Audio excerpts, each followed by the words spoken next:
வணக்கம். வீரயுக நாயகன் வேள்பாரி. முதன்முறையாக இன்றைய போரின் பிற்பகுதியில்தான் பரம்பின் விற்படையினருக்கு முழுமையாக ஏறித் தாக்கி முன்னேறும் அனுமதியை கொடுத்தான் முடியன். இந்த உத்தரவுக்காகத்தான் போர் தொடங்கிய நாளிலிருந்து உதிரன் காத்திருந்தான். விற்படையின் முழு ஆற்றலும் பீரிட்டு கிளம்பியது. விரி அம்புகளும் பகழி அம்புகளும் இடைவெளியின்றி செலுத்தப்பட்டன.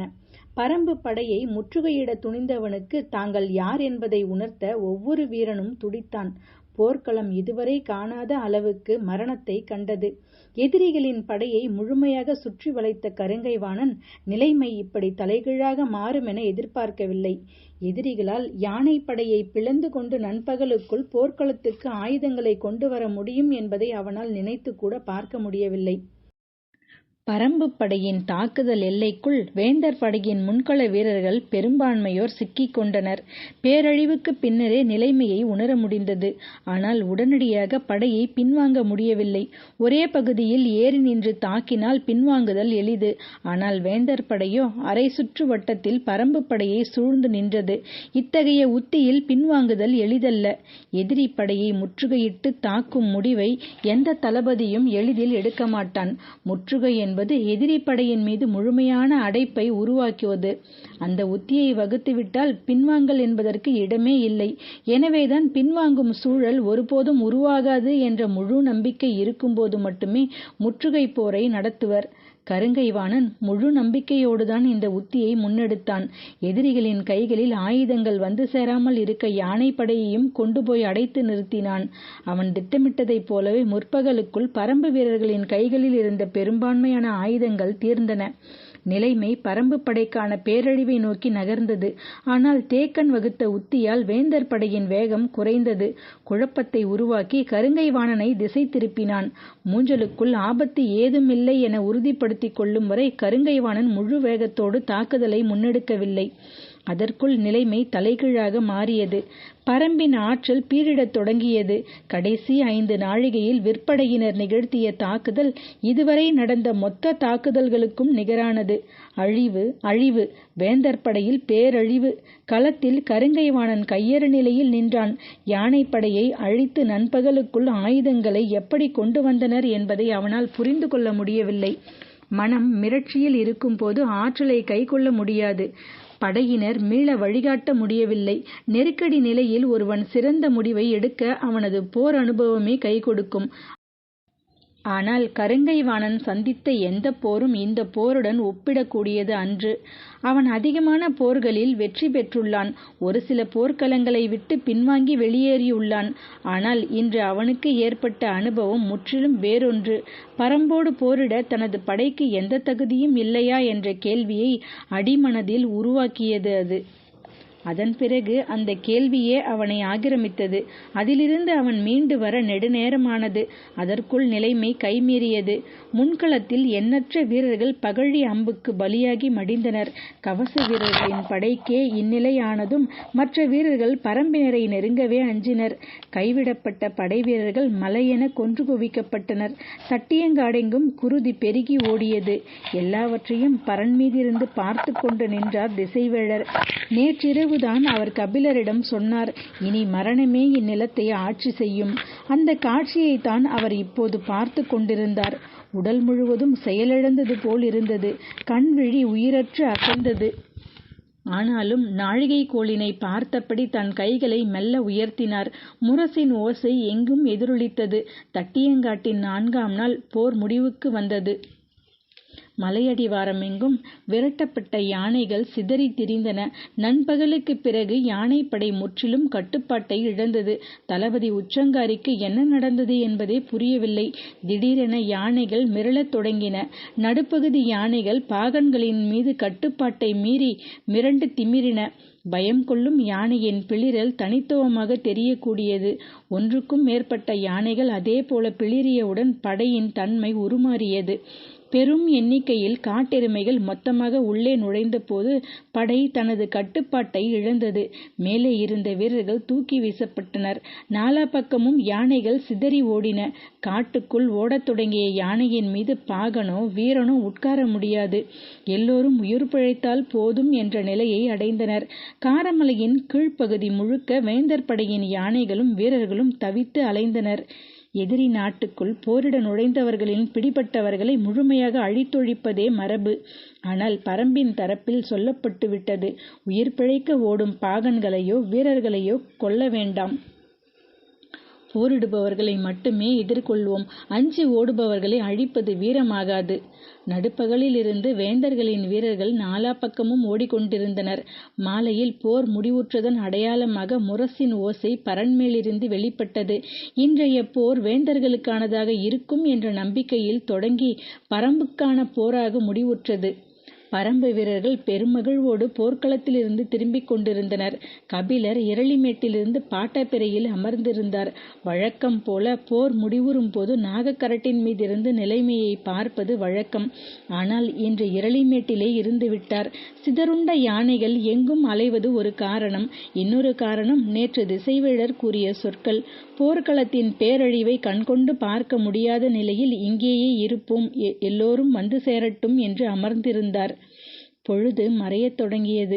வீரர்களின் ஓசை மலையெங்கும் கேட்டுக் கொண்டிருந்தது. கபிலரின் மனக்கண்ணில் அனங்கனே நிலை கொண்டிருந்தான். எவ்வியூரின் வடதிசையில் ஏதோ ஒரு காட்டுக்குள் நுழைந்தவன் இத்தனை காட்டெருமைகளோடு எப்படி இங்கு வந்து சேர்ந்தான்? மனிதனின் பேராற்றலை எப்படி புரிந்து கொள்வது? மீண்டும் அவன் காரமலையில் ஏறிவிட்டதாக சொல்கிறார்கள். அவனை கண்டு பேச வேண்டும் என தோன்றுகிறது. ஆனால் அதற்கான வாய்ப்பு கிடைக்குமா என தெரியவில்லை.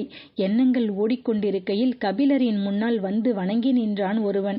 எண்ணங்களிலிருந்து விடுபட்டு அவனை பார்த்தார் கபிலர். முதலில் வேந்தர் படையை சேர்ந்தவன் என தோன்றியது. ஆனால் போர் வீரனுக்குரிய அடையாளங்கள் எவையும் அவனிடம் இல்லை. யாராக இருக்கும் என்ற சிந்தனையிலேயே வணங்கிய அவனுக்கு வாழ்த்து சொன்னார். மறுகணமே அவன் தனது கையில் இருந்த சுருட்டப்பட்ட துணி ஓலை ஒன்றை கொடுத்தான். தான் யார் என்று சொல்லாமலேயே ஏன் இதை கொடுக்கிறான் என்று நினைத்தபடியே வாங்கி அதை விரித்து பார்த்தார்.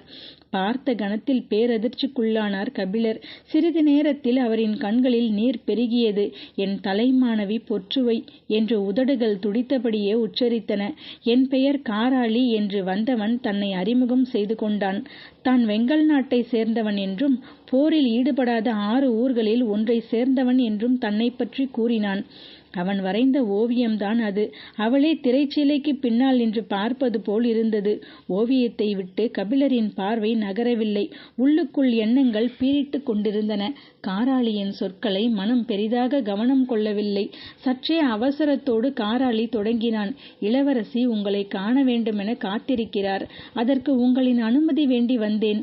காராளியின் சொல் கேட்டு திடுக்கிட்டார் கபிலர். இந்த போர் சூழலில் அவர் ஏன் என்னை காண வேண்டும்? காராளியிடம் பதில் இல்லை. சற்று நேரம் கழித்து போர் முடிவுற்றவுடன் காணலாம் என்று சொல். இல்லை ஐயா, அவர் உங்களை காண விரும்புவதே போர் குறித்து பேசத்தானாம். போர் தொடங்கும் முன்பே உங்களிடம் அழைத்து போகச் சொன்னார். நானும் கடந்த 5 நாட்களாக பெருமுயற்சி செய்து வருகிறேன். அதற்கான வாய்ப்பே கிடைக்கவில்லை. இன்று நடுப்பகலுக்கு பிறகுதான் வாய்ப்பு கிட்டியது. எப்படி என்று கேட்பதைப் போல இருந்தது கபிலரின் பார்வை. நடுப்பகலுக்கு பிறகு வேந்தர்களின் யானைப்படை சிதறி ஓடியது. காடெங்கும் வேந்தர் படையின் வீரர்கள் உயிர் பிழைக்க இங்கும் அங்குமாக ஓடிக்கொண்டிருக்கிறார்கள். இதுதான் பொருத்தமான நேரம். இதை பயன்படுத்தி உள்ளே நுழைந்தால் யாரும் ஐயம் கொள்ள மாட்டார்கள் என்றுதான் இன்று வந்து சேர்ந்தேன் என்றான். அவனது அக்கறையும் அறிவு கூர்மையும் கபிலரை ஈர்த்தன. ஆனாலும் தயக்கத்துடனே, இந்த சூழலில் இங்கு வருவது அவருக்கு ஆபத்தாக அமைந்து விடாதா? ஓர் ஆபத்தும் வராது. நிலைமை குழப்பத்தில் இருக்கும் போதே அவரை அழைத்து வருதல் சிறந்தது. யாருக்கும் எவ்வித ஐயமும் வராது என்றான். தேக்கனிடமோ முடியனிடமோ கலந்து பேசிவிட்டு சொல்லலாம் என்று முடிவு செய்தார். வழக்கமாக அவர்கள் வந்து சேரும் நேரம் கடந்துவிட்டது. ஆனாலும் இருவரும் வந்து சேரவில்லை. காராளியோ பொழுதாகி கொண்டிருப்பதால் சற்று பதற்றத்தோடு இருந்தான்.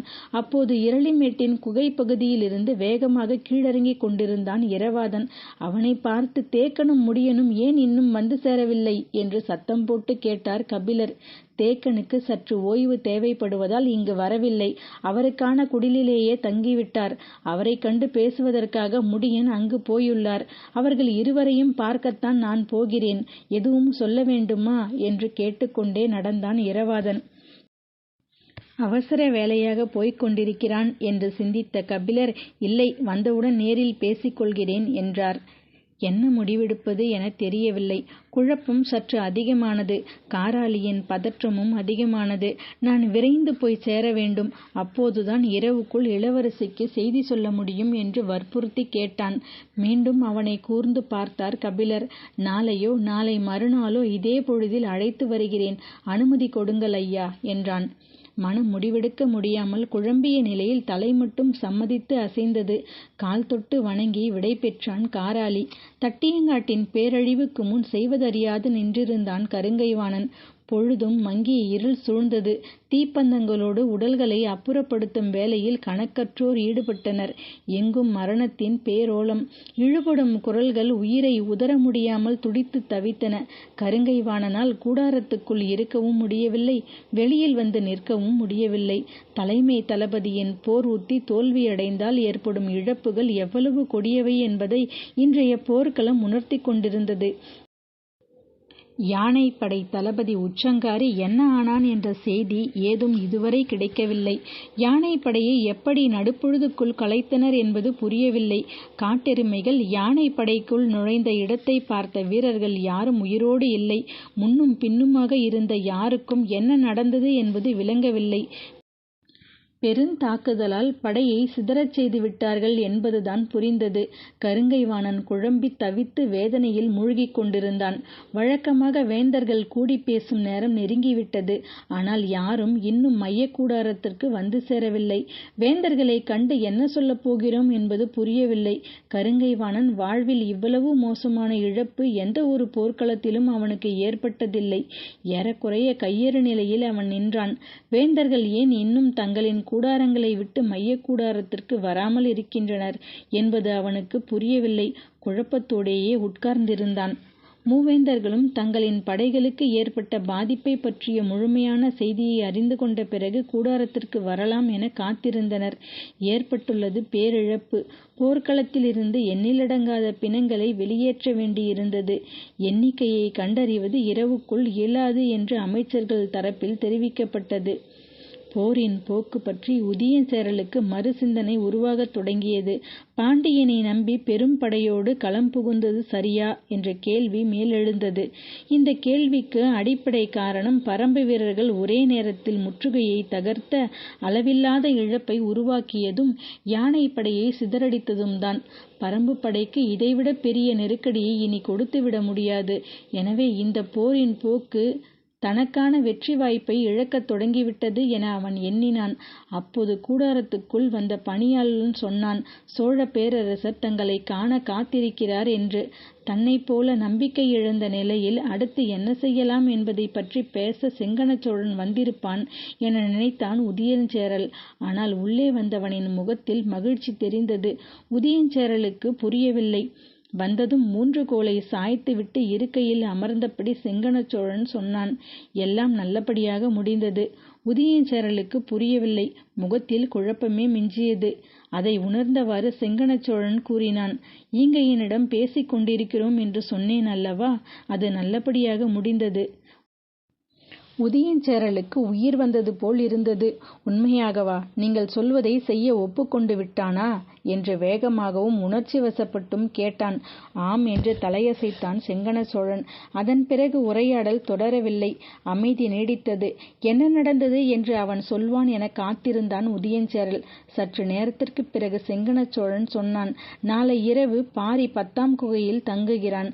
அங்கே ஈங்கையனின் காவல். உதயஞ்சேரலுக்கு புரிய வேண்டியது புரிந்தது. எழுந்து போய் அவனை கட்டி அணைத்து கொண்டான். மைய கூடாரத்தில் வேந்தர்கள் கூடினர். கருங்கைவாணனோடு சேர்த்து மயூர்கிழாரையும் அழைத்திருந்தனர். இருவரும் வந்து வேந்தர்களுக்கு முன் நின்றனர். அவர்களுக்கு சற்று பின்னால் தளபதிகளான உருமன் கொடியும் துடும்பன், வெறுகாலன், மானகன் ஆகிய 4வரும் நின்றனர். இரளிமேட்டின் குகையிலிருந்துதான் ஆயுதங்கள் தட்டியங்காட்டுக்கு வந்து சேர்கின்றன. இரளிமேட்டுக்கும் நாகக்கரட்டுக்கும் நடுவில் இருக்கும் பள்ளத்தாக்கு மிக குறுகியது. யானை யானைப்படையை கொண்டு போய் அடைத்து நிறுத்திவிடலாம். எதிரிகள் தங்களின் யானைப்படை மூலம் தாக்குதல் தொடுத்தாலும் பகற்பொழுதுக்குள் ஆயுதங்களை குகைக்குள் இருந்து போர்க்களத்துக்கு எடுத்து வந்துவிட முடியாது. ஏனென்றால் பள்ளத்தாக்கு முழுவதும் இருதரப்பு யானைகளுமே ஆவேசம் கொண்டிருக்கும் என்று ஆலோசனையை சொன்னது மயூர்கிழார்தான். எனவே இன்று விளக்கம் சொல்ல வேண்டிய முதல் இடத்தில் அவரும் இருந்தார். கருங்கை வாணனால் வேந்தர்கள் யாருடைய முகத்தையும் நிமிர்ந்து பார்க்க முடியவில்லை. மயூர்கிழாரின் முகமும் மிகுந்த கலக்கத்தில்தான் இருந்தது. ஆனால் நிமிர்ந்தே இருந்தார். ஏன் இவ்வாறு நடந்தது? சோழவேழனின் கேள்வி யாரை நோக்கி என தெரியாததால் இருவரும் சற்று அமைதியாக நின்றனர். கருங்கை வாணனால் உடனடியாக பதில் சொல்லிவிட முடியாது என்பதால் மயூர்கிழார் பேசத் தொடங்கினார். இவ்வாறு நடக்காது என்பதை நம்மில் யாராலும் ஏன் முன்னாலேயே சிந்திக்க முடியவில்லை? சோழவேழன் கேட்ட கேள்வியை அவையில் இருக்கும் எல்லோரையும் நோக்கிய கேள்வியாக திருப்பினார் மயூர்கிழார். முற்றுகை திட்டத்தை கருங்கை வாணன் முன்வைத்தான். ஆனால் இப்படி தலைகீழாக மாறும் வாய்ப்பிருக்கிறது என யாரும் சிந்திக்கவில்லை. அதனால்தான் மயூர்கிழாரின் கேள்விக்கு யாரும் மறுமொழி சொல்லவில்லை. சிறிது நேரத்திற்கு பிறகு சோழவேழன் கேட்டார், நீ என்ன சொல்ல நினைக்கிறாய்? நடந்த உண்மையை தெரிந்து கொண்டால் நம் வீரர்கள் போரிடும் முடிவையே கைவிடுவார்களா என்று அஞ்சுகிறேன். அதிர்ந்தது அவை. அப்படி என்ன நடந்தது என கேட்டார் சோழவேழன். அவர்கள் காட்டெருமை படையை நமது யானைப்படையின் மீது ஏவியுள்ளனர். அதனால்தான் நம் யானைகள் போரிடாமலே சிதறி ஓடியிருக்கின்றன. காட்டெருமை படையா? அவையில் இருந்த தளபதிகள் பலரும் நடுக்குற்று மீண்டனர். நேரம் கடந்து சற்றே குறைந்த குரலில் புதிய வெப்பன் சொன்னான், நம்பும்படியாக இல்லையே. நம்மால் நம்பவே முடியாத ஆற்றல் எதிரிகளிடம் உள்ளது என்றுதானே தலைமை தளபதி முதலிலிருந்து சொல்லிக் கொண்டிருக்கிறார். கருங்கை வாணனுக்கு மூச்சு வந்தது. தான் தொடர்ச்சியாக சொல்லி வந்ததை இன்னொருவர் வலியுறுத்தி பேசுவது, அதுவும் இப்படியொரு நெருக்கடியான நேரத்தில் பேசுவது சற்று ஆறுதலை தந்தது. நீங்கள் என்ன சொல்ல வருகிறீர்கள் என கேட்டான் உதியஞ்சேரல். இப்போரை இப்படி நடத்தினால் வெல்ல முடியாது. ஏனென்றால் இப்போர் பாரிக்கு எதிராக நடைபெறுகிறது. பாரிக்கு எதிராகத்தான் நடைபெறுகிறது. அதை யாரும் மறுக்கவில்லையே. மறுக்கவில்லை. ஆனால் உங்களுக்கு அது புரியவில்லை. வேந்தர்களின் முன்னால் மயூர்கிழாரின் பேச்சு மிக துணிச்சலாக இருந்தது. ஏற்பட்டுள்ள பேரிழப்பு இது போன்ற பேச்சுக்கான இடத்தை இயல்பாக உருவாக்கியது. என்ன புரியவில்லை என நினைக்கிறாய் என கேட்டார் சோழவேழன். நேற்று எதிரிகள் காற்றைக் கொண்டு அம்பெய்தி பெரும் பாதிப்பை உருவாக்கினர். அது எப்படி என்று இன்னும் புரியவில்லை. இன்றோ காட்டெருமை படையை கொண்டு தாக்கியுள்ளனர். இதுவும் எப்படி என்று புரியவில்லை. நாளை அவர்கள் நடத்தப் போகும் தாக்குதலும் புரியப் போவதில்லை. நீ என்னதான் சொல்ல வருகிறாய் என்பதை தெளிவாக சொல். நான் முதல் நாளிலிருந்து தெளிவாகத்தான் சொல்லி வருகிறேன். ஆனால் இந்த அவை எனது சொல்லை ஏற்க மறுக்கிறதே என்று குற்றம் சாட்டினார் மயூர்கிழார். பாண்டிய பேரரசுக்கு உட்பட்ட ஒரு குறுநில மன்னன், பேரரசரும் பிற வேந்தர்களும் இருக்கும் அவையில் இவ்வளவு துணிந்து பேசுவது வியப்பை தந்தது.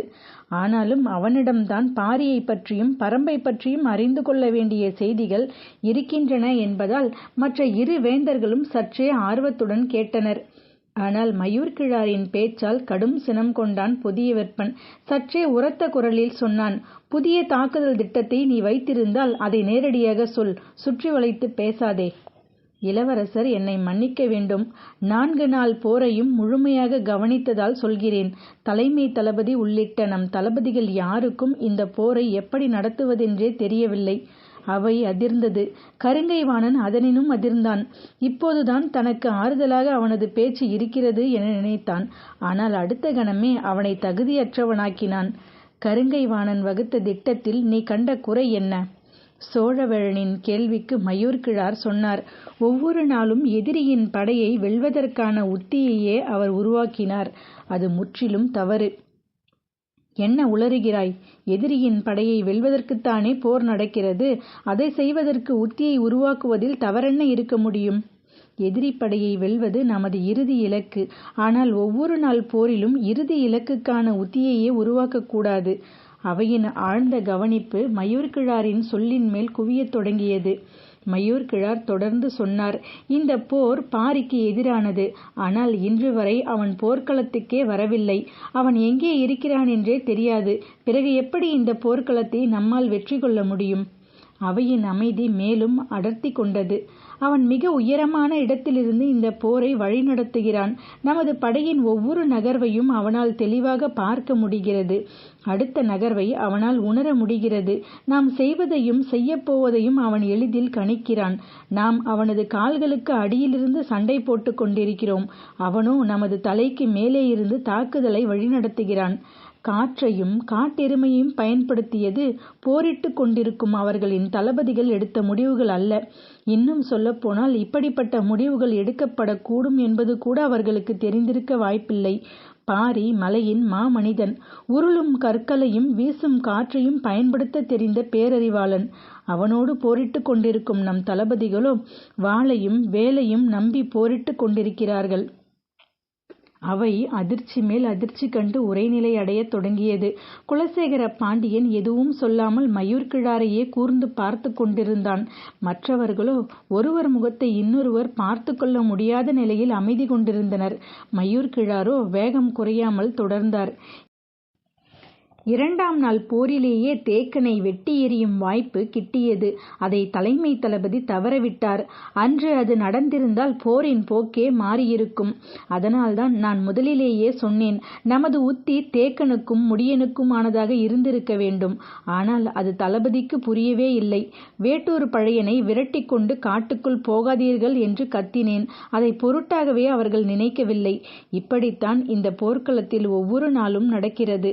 கருங்கைவாணனையும் மற்ற தளபதிகளையும் நேரடியாக தாக்கி குற்றம் சாட்டின மயூர்கிழாரின் சொற்கள். ஆனால் அவற்றில் எதையும் அவர்களால் மறுக்க முடியாது. நேற்று இதே அவையில் சோழவேழன் பேசியதற்கு சினம் கொண்டு மறுத்துரைத்தான் கருங்கைவாணன்.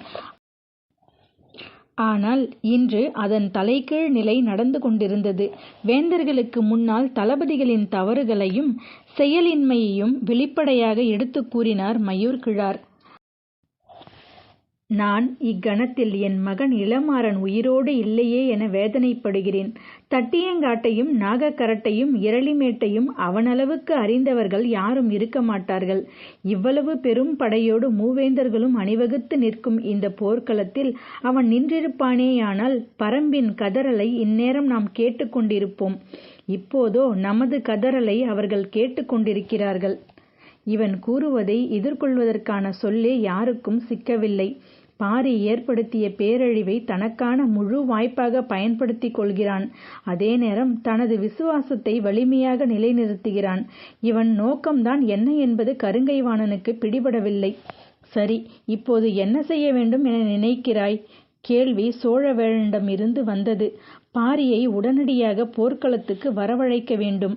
நீண்ட நேர அமைதியை உடைத்து வெளிவந்தது புதிய வெப்பனின் குரல். நாளைய போர்க்களத்தில் தேக்கனையோ முடியனையோ வெட்டி சாய்க்கும் உறுதியை தலைமை தளபதி இந்த அவைக்கு தர வேண்டும். உண்மையில் தன்னை சுற்றி என்ன நடக்கிறது என்பதை கருங்கைவாணனால் புரிந்து கொள்ள முடியவில்லை. இளவரசர் சொல்லை இந்த அவையில் ஏற்பதன் மூலம் தன்னை நிலைநிறுத்திக் கொள்வது சரியான ஒன்றாக இருக்குமா என நினைத்து கொண்டிருக்கும் போதே மயூர்கிழாரின் குரல் கேட்டது. இனி அந்த உத்தியின் மூலம் பலன் கிடைக்காது. அதற்குரிய காலம் கடந்துவிட்டது. ஏன் அப்படி சொல்கிறாய்? தேக்கனையோ முடியனையோ ஒரே நாள் போரில் வீழ்த்திவிட முடியாது. வேந்தர் படை முழு ஆற்றலோடு இருக்கும்போது அது நடந்திருக்கலாம். இன்றுள்ள நிலையில் அதை செய்ய முடியும் என நான் நம்பவில்லை. ஒருவேளை கருங்கைவாணன் தேக்கனின் தலையை வெட்டினால் கூட அவன் கரப்பான் பூச்சியைப் போல அதன் பிறகும் 10 நாள் உயிர் வாழ்வான். பரம்பு மருத்துவர்களால் எதையும் செய்ய முடியும். வேறென்ன செய்ய வேண்டுமென நினைக்கிறாய்? சட்டென மறுமொழி சொல்லிவிடவில்லை. கேள்வி எழுப்பிய உதியஞ்சேரலை மட்டுமல்ல, எல்லோரையும் நோக்கி பார்வையை செலுத்தியபடி மயூர்கிழார் சொன்னார். என்னிடம் இருக்கும் ஆலோசனையை நான் சொல்ல ஆயத்தமாய் இருக்கிறேன். அதை நீங்கள் ஏற்பீர்களா என்பது ஐயமே. ஏன் ஐயம் கொள்கிறாய்? துணிந்து சொல். பொருத்தமுடையதென்றால் ஏற்போம். சோழவேழனின் சொல்லில் நின்று கொண்டு மயூர்கிழார் சொன்னார். காலையில் போர் தொடங்கும் போது பரம்பின் திசை நோக்கி நீலனின் தலையை வெட்டி வீச வேண்டும். அடுத்த பொழுதுக்குள் களம் வந்து நிற்பான் பாரி. பதறியது அவை. துடித்தெழுந்தான் உதியஞ்சேரல். உனது ஆலோசனை பைத்தியக்காரத்தனமானது. எதிரியை வீழ்த்த அவனது வலிமையை குறைக்க வேண்டுமே ஒழிய ஆவேசத்தை பெருக்கக்கூடாது. செங்கணச்சோழனும் அதே சீற்றத்தை வெளிப்படுத்தினான். பாரியை வரவழைப்பதை விட முக்கியமானது அவனை வெற்றி கொள்வது. அதற்கான தெளிவான திட்டம் இல்லாமல் அதை செய்வது அறிவுடைமை ஆகாது. தூண்டில் முல்லை வீசுவதற்கும் கொலைவாளை வீசுவதற்கும் வேறுபாடு தெரியாதவனை முட்டாள் என்றுதான் சொல்ல வேண்டும் என்றான் சோழவேழன். சற்றும் பின்வாங்கவில்லை மயூர்கிழார். எனக்கு தெரியும் நீங்கள் இதை ஒப்புக்கொள்ள மாட்டீர்கள் என்று. தீரா பகையும் வஞ்சனமும் இருக்கும் ஒருவனால் மட்டுமே இந்த செயலை செய்ய முடியும். எதிரியை வெட்டி வீழ்த்த நினைக்கும் தளபதிகளை வைத்துக்கொண்டு போரிடத்தான் முடியும். போர்க்களத்தில் எல்லோரும் தான் போரிடுவார்கள். அவர்களை வைத்துக்கொண்டு ஒன்றும் செய்ய முடியாது. மரத்தின் கிளையை வெட்டுபவனுக்கும் மரத்தையே பிடுங்கி எறிபவனுக்கும் வேறுபாடு இருக்கிறது. குருதியை குடிக்கும் வெறி இருப்பவனால் மட்டுமே தட்டியங்காட்டை தனதாக்கிக் கொள்ள முடியும். ஏறி மிதித்தாலும் திமிரி எழும் மயூர்கிழாரின் உறுதியும் ஆவேசமும் சோழவேழனை உலுக்கின. சட்டென சொன்னான், இனிவரும் நாட்களுக்கு மயூர்கிழாரை ஏன் தலைமை தளபதியாக ஆக்கக்கூடாது? கொந்தளிப்பு ஏறி நிற்கும் இந்த அவையை யார் எப்படி கைக்கொள்வார்கள் என யாராலும் கணிக்க முடியவில்லை. சோழவேழனின் சொல் அவையை கூர்முனையில் நிறுத்தியது. அவையின் நடுவில் தலை கவிழ்ந்து இருந்த கருங்கை வாணன் மெல்ல தலை நிமிர்ந்து குலசேகர பாண்டியனை பார்த்தான். பாண்டிய பேரரசர் பதற்றம் ஏதுமின்றி சொன்னார், இன்றைய நாள் நமக்கானதாக இல்லை. எனவே எந்த முடிவையும் இன்று எடுக்க வேண்டாம். வழக்கம் போல் நாளைய போரை கருங்கைவாணன் முன்னெடுக்கட்டும். மற்றவற்றை நாளை இரவு பேசிக்கொள்வோம்.